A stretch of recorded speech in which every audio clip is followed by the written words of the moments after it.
এই যে ডিঙিৰ ঘিৰ ফুলাই ফুলাই বহাগৰ প্ৰথমটো ৰ'দত ঐতিহাসিক খেলপথাৰত থিয় হৈ অসমীয়া জাতিটো তললৈ গ'ল, অসমীয়া জাতিটোৱে আঁচনিৰ ওপৰত নিৰ্ভৰশীল হ'ল, অসমীয়া জাতিটোক অনা অসমীয়াই গ্ৰাস কৰিলে বুলি যে টেটুৰ শিৰ ফালি ফালি চিঞৰে, সেই হিৰ ফালি ফালি চিঞৰি থকা সেই বক্তাজনে হাতত লৈ থকা মাইকটোলৈ যদি লক্ষ্য কৰে, বিচাৰ কৰিবলৈ যায়, তেতিয়া আপুনি দেখিব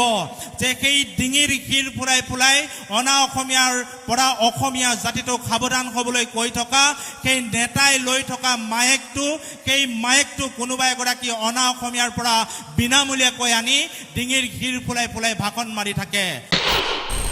যেতিয়া ডিঙিৰ শিৰ ফুলাই ফুলাই ভাষণ মাৰি ভাগৰ লাগে, যেতিয়া ৰ'দে মূৰত ধৰে, মূৰত ধৰোতে যিটো এটা কাষতে এটা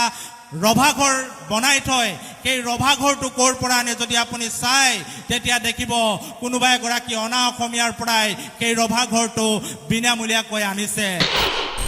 ঘাম ওলোৱা দেহাটো শুকুৱাবৰ কাৰণে বহা সেই পেণ্ডেলটো অনা অসমীয়াৰ পৰা আনিব পাৰা, আৰু অনা অসমীয়াৰ পৰা আনি অসমীয়া জাতিটোক আকৌ ডিঙিৰ শিৰ ফুলাই ফুলাই গালি দিবও পাৰা। সগৌৰৱে ক'ব পাৰোঁ যে মই যিটো মাইকত কথা কৈ আছোঁ, সেই মাইকটো আমি দুলীয়াজানৰ এগৰাকী অসমীয়া মানুহৰ পৰা আনিছোঁ, চম্পকৰ পৰা আনি পেলাই আমি ইয়াত আজি ভাষণ দিয়াৰ ব্যৱস্থা কৰিছোঁ। আপোনালোকেও দেখিব এতিয়া গুৱাহাটীৰ ঐতিহাসিক খেলপথাৰত থিয় হৈ দুপৰীয়া বহাগৰ প্ৰথমটো ৰ'দত ডিঙিৰ শিৰ ফুলাই ফুলাই অসমীয়া জাতিটোক বদনাম দিয়া বহু নেতাই ভাষণ মাৰিব। বহু নেতাই ক'ব যে অসমীয়া মানুহে যেনিবা চৰকাৰৰ 1250 টকাটোকে লৈ চলি আছে, তেনেকুৱা কথা ক'ব।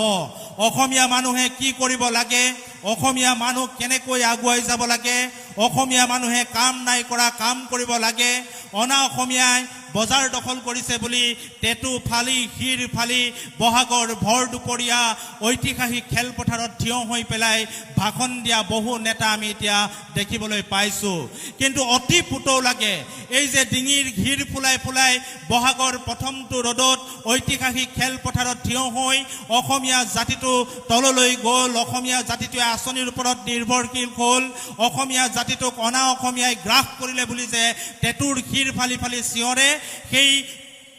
হিৰ ফালি ফালি চিঞৰি থকা সেই বক্তাজনে হাতত লৈ থকা মাইকটোলৈ যদি লক্ষ্য কৰে, বিচাৰ কৰিবলৈ যায়, তেতিয়া আপুনি দেখিব যে সেই ডিঙিৰ শিৰ ফুৰাই ফুলাই অনা অসমীয়াৰ পৰা অসমীয়া জাতিটোক সাৱধান হ'বলৈ কৈ থকা সেই নেতাই লৈ থকা মাইকটো, সেই মাইকটো কোনোবা এগৰাকী অনা অসমীয়াৰ পৰা বিনামূলীয়াকৈ আনি ডিঙিৰ শিৰ ফুলাই ফুলাই ভাষণ মাৰি থাকে। যেতিয়া ডিঙিৰ শিৰ ফুলাই ফুলাই ভাষণ মাৰি ভাগৰ লাগে, যেতিয়া ৰ'দে মূৰত ধৰে, মূৰত ধৰোতে যিটো এটা কাষতে এটা ৰভাঘৰ বনাই থয়, সেই ৰভাঘৰটো ক'ৰ পৰা আনে যদি আপুনি চাই, তেতিয়া দেখিব কোনোবা এগৰাকী অনা অসমীয়াৰ পৰাই সেই ৰভাঘৰটো বিনামূলীয়াকৈ আনিছে। তুমি বিনামূলীয়াকৈ অনা অসমীয়াৰ মাইকত ভাষণ দিয়াৰ পিছত ঘাম ওলোৱা দেহাটো শুকুৱাবৰ কাৰণে বহা সেই পেণ্ডেলটো অনা অসমীয়াৰ পৰা আনিব পাৰা, আৰু অনা অসমীয়াৰ পৰা আনি অসমীয়া জাতিটোক আকৌ ডিঙিৰ শিৰ ফুলাই ফুলাই গালি দিবও পাৰা। আমি এটা কথা জানিব লাগিব যে আমি চৰকাৰে দিয়া যিবিলাক আঁচনি আছে, সেই আঁচনিবিলাক লোৱাটো একো বেয়া কথা নহয়। সেই আঁচনিবিলাক ল'লেই যে অসমীয়া জাতিটো ধ্বংস হৈ যাব, তেনেকুৱা একো কথা নহয়। আমি আজি ইয়াত থিয় হৈ এই বহাগী উৎসৱ 2025 এই বাকৰিত থিয় হৈ আমি সগৌৰৱে ক'ব পাৰোঁ যে মই যিটো মাইকত কথা কৈ আছোঁ, সেই মাইকটো আমি দুলীয়াজানৰ এগৰাকী অসমীয়া মানুহৰ পৰা আনিছোঁ, চম্পকৰ পৰা আনি পেলাই আমি ইয়াত আজি ভাষণ দিয়াৰ ব্যৱস্থা কৰিছোঁ। ইয়াত যিসকলে ইয়াত জড়িত হৈ আছে, এই বিহুখন আমি যিসকলে পাতিছোঁ, বহু সময়ত কৈ থাকে অনা অসমীয়াৰ পৰা বিহু চান্দালৈ বিহু পাতিছে, কাৰোবাৰ পৰা চান্দালৈ বিহু পাতিছে। আমি সগৌৰৱে ক'ব পাৰোঁ এই যুৱ সংঘৰ লগত জড়িত বিষয়ববীয়াসকলে নিজৰ গাঁঠিৰ ধন খৰচ কৰি ইয়াত বিহু পাতিছে। ইয়াত যি টকা পইচা খৰচ কৰিছে, সেই খৰচ কৰা টকা পইচা দিয়া প্ৰতিগৰাকী ব্যক্তি অসমীয়া, প্ৰতিগৰাকী ব্যক্তি এই বহাগী উৎসৱৰ উদযাপন সমিতি আৰু আমাৰ যুৱ সংঘৰ লগত জড়িত হৈ আছে। আমি কেৱল অসমীয়া মানুহে 1250 টকা লয় বুলি গালি দিলেই নহব আমি যেতিয়া মহেন্দ্ৰ সোণোৱালৰ ঘৰলৈ গৈছিলো তেতিয়া আমি দেখিবলৈ পালো মহেন্দ্ৰ সোণোৱালে শেহতীয়াকৈ 7 লাখ টকাৰ ৰঙলাও বিক্ৰী কৰিছে মাটিমাহ বিক্ৰী কৰিছে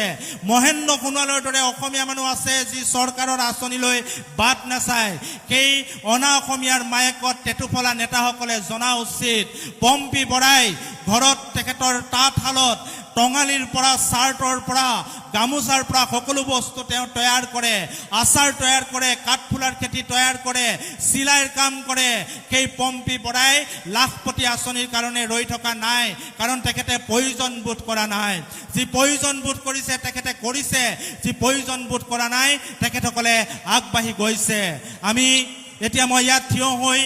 এইখিনি কথা কৈ থাকিলে বহুতে প্ৰশ্ন কৰিব যদি এই ভাষণটো কেনেবাকৈ সোশ্যাল মিডিয়াত ওলায় যে ইমান ডাঙৰ ডাঙৰ ভাষণ মাৰিছে নিজে কি কৰিছে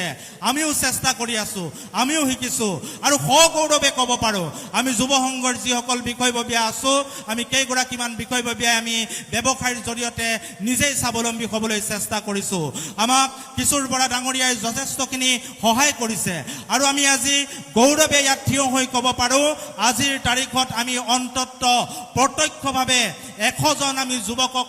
চাকৰি দিবৰ কাৰণে সক্ষম হৈছো বা সংস্থাপন দিবৰ কাৰণে সক্ষম হৈছো অৰ্থাৎ 100টা পৰিয়ালক আমি সংস্থাপন দিবৰ কাৰণে সক্ষম হৈছো আৰু পৰোক্ষভাৱে আমি যথেষ্ট লোকক আমি সহায় কৰিবলৈ চেষ্টা কৰিছো গতিকে আমি এই বহাগৰ বতৰত অসমীয়া জাতিটোৰ ঋণাত্মক কথাবিলাকো পাতিব লাগিব এই বহাগৰ বতৰত আমি ধনাত্মক কথাবিলাকো পাতিব লাগিব কিন্তু এটা কথা আমি জানিব লাগিব যে আমি হিৰ ফুলাই ফুলাই ভাষণ মাৰি থকা মায়েকটো অন্তত অনা অসমীয়া বুলি কৈ গালি পৰা মানুহৰ পৰা আনিব নালাগিব